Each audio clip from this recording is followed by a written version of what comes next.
বিজেপিকে ভোট দিলে দেখে নেওয়ার হুমকির অভিযোগ। দিনহাটা তৃণমূল নেতার বিরুদ্ধে ভোটারদের শাসানোর অভিযোগ দিনহাটা চৌরাহাট বাজারে ভোটারদের হুমকি দেন নেতা।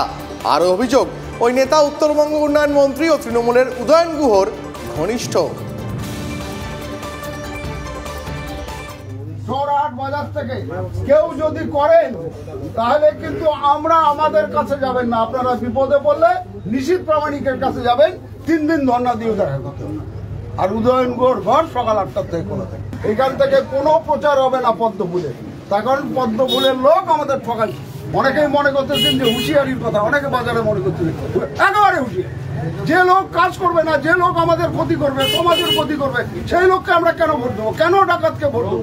এবারে আমরা আর কথা একটাই শুনবো না, যে কথা একটাই বলার চেষ্টা করবে তারও ব্যবস্থা আমরা করব। আমাদের আশপাশে ভিত্তি কোনোদিন। দেখুন, ভোটের আগে ভোট প্রচার চলছে এবং সেই প্রচারে আমরা দেখতে পাচ্ছি যে ভোটারদের মন জয় কি না করতে হচ্ছে প্রার্থীদের। এবার মাঠে নেমে আলু কুড়োলেন আরামবাগের তৃণমূল প্রার্থী। ভোটের প্রচারে আরামবাগ লাগোয়া চন্দ্রকোনায় গিয়েছিলেন প্রার্থী মিতালি বাগ। মাঠে চাষিদের কাজ করতে দেখে মাঠেই নেমে পড়লেন, কুড়োলেন আলু। সঙ্গে ছিলেন চন্দ্রকোনার বিধায়ক অরূপ ধারা।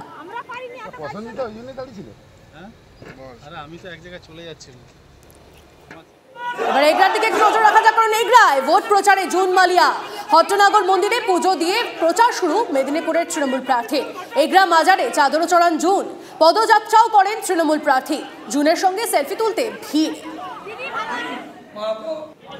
প্রচারে দিকে সিপিআইএম প্রার্থী সৃজন ভট্টাচার্য। যাদবপুরে দিন বদলের লড়াই, সায়নী বনাম সৃজন। সোনারপুর রাজপুরের কালীবাজার এলাকায় প্রচার সারেন বাম প্রার্থী সৃজন ভট্টাচার্য। দিনভর ব্যস্ত থাকছেন প্রচারের কাজে।